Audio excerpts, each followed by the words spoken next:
नमस्कार, सुनीता किचनमध्ये तुमचं सगळ्यांचं मनापासून स्वागत करते। तर आज मी तुम्हाला या शोल्यापासून एक भन्नाट रेसिपी करून दाखवणार आहे।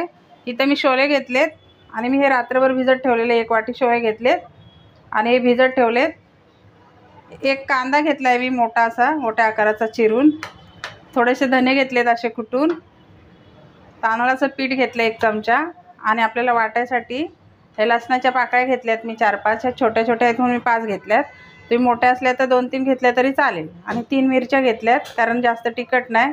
अर्धा इंच आलं घेतले आणि कोथिंबीर घेतले आणि बेसन 2 चमचे घेतले। ह्या चमच्याने 2 चमचे बेसन घेतले। आता या शोल्यापासून मी तुम्हाला भजी करून दाखवणार आहे। तर आता हे शोले आहेत ना, हे आपल्याला वाटून घ्यायचे आहेत। आता आपल्याला हे शोले आहेत ना, हे मिक्सरच्या भांड्यामध्ये टाकून घ्यायचे आहेत। आता भजी आपण वेगवेगळी बनवतो, बेसनची बनवतो, बटाटी भजी बनवतो, कांदा भजी बनवतो, मुगाच्या डाळीची भजी, मुगाची भजी, अशी वेगवेगळ्या प्रकारची आपण भजी बनवतो। तर आज म्हणले बघूया शोल्याची तरी वेगळा एक प्रकार। हे आलं आपण घेतलंय ना अर्धा इंच, ते पण आपल्याला ह्याच्यामध्ये टाकून घ्यायचं आहे। लसूण आणि हे 3 मिरच्या टाकून घ्यायचे आहेत, हे बघा। आणि ह्याची आपल्याला जाडसर अशी पेस्ट करून घ्यायची। हे बघा आपले शोले वाटून झालेत आणि असं वाटून घ्यायचं आणि ह्याच्यात पाणी नाही मी घेतलेलं आहे, असंच वाटलेलं आहे। आता हे आपण या एका भांड्यात काढून घेऊया। आता हा आपण कांदा घेतलेला आहे ना कापून, तो टाकून घेते मी ह्याच्यामध्ये। हे तांदळाची पिठी घेतलेली आहे ते टाकते, बेसन आणि हे धने कुटून घेतलेत ना हे टाकायचे थोडे, म्हणजे ह्याने ना ह्या भजीला टेस्ट चांगली येते म्हणून मी हे थोडे घेतलेत कुटून। कोथिंबीर, चवीनुसार मीठ टाकून घ्यायचं आहे।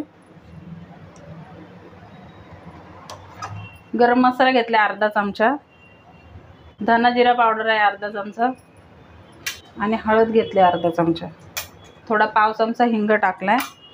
आता हे आपल्याला मिक्स करून घ्यायचं आहे। मी याच्यामध्ये सोडा नाही टाकणार आहे। आणि हा बघा, हा छोटा चमचा लाल तिखट टाकले मी, टाकायला विसरली होती, ते पण आपल्याला ह्याच्यामध्ये मिक्स करून घ्यायचं आहे। हे बघा हे आपलं मिक्स करून झालेलं आहे।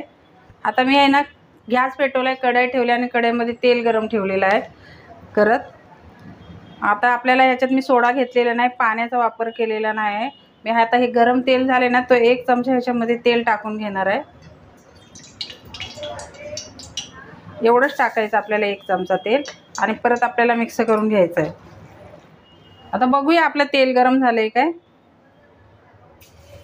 तेल गरम झालंय, आता आपण भजी ह्याच्यामध्ये सोडूया। हे बघा असं घ्यायचं,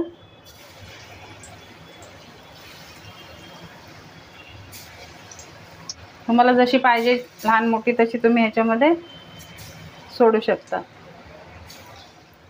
हे आता एका साईडने तळल्या गेलेत, आता मी पलटी करून घेते। हे बघा मस्त ही भजी आपली कुरकुरीत होतात।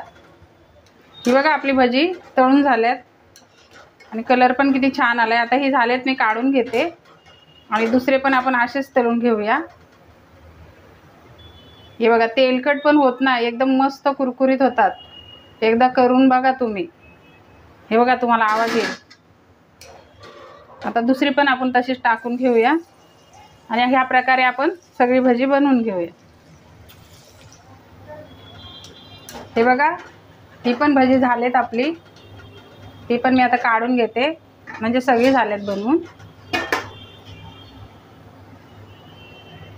आता आपल्याला भजी बरोबर मिरची लागणार आहे ना, ते आपण तळून घेऊया। ही भजी काढून घेते आणि भजी तेलकट पण होत नाही, एकदम कुरकुरीत मस्त भजी होतात ती। आता आपण मिरची तळून घेऊया।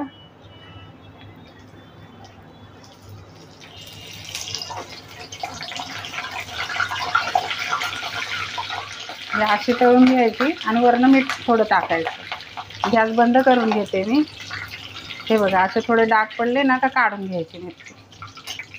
आता मी ह्याच्यावरती थोडं असं मीठ टाकून घेते। तर हे बघा आपली शोल्याची भजी इथं बनवून तयार झालेली आहेत। हे बघा बाहेरून कुरकुरीत आणि आतून मी तुम्हाला तोडून दाखवते कशी एकदम शिजल्यात मस्त आणि मऊसूत। तर आजची रेसिपी तुम्हाला कशी वाटली कमेंट करून मला नक्की सांगा. व्हिडिओ आवडला असेल तर व्हिडिओला लाईक करा, शेअर करा, चॅनलला सबस्क्राईब करा. पुन्हा भेटूया अशाच एखाद्या नवीन रेसिपीसह. व्हिडिओ बघितल्याबद्दल धन्यवाद.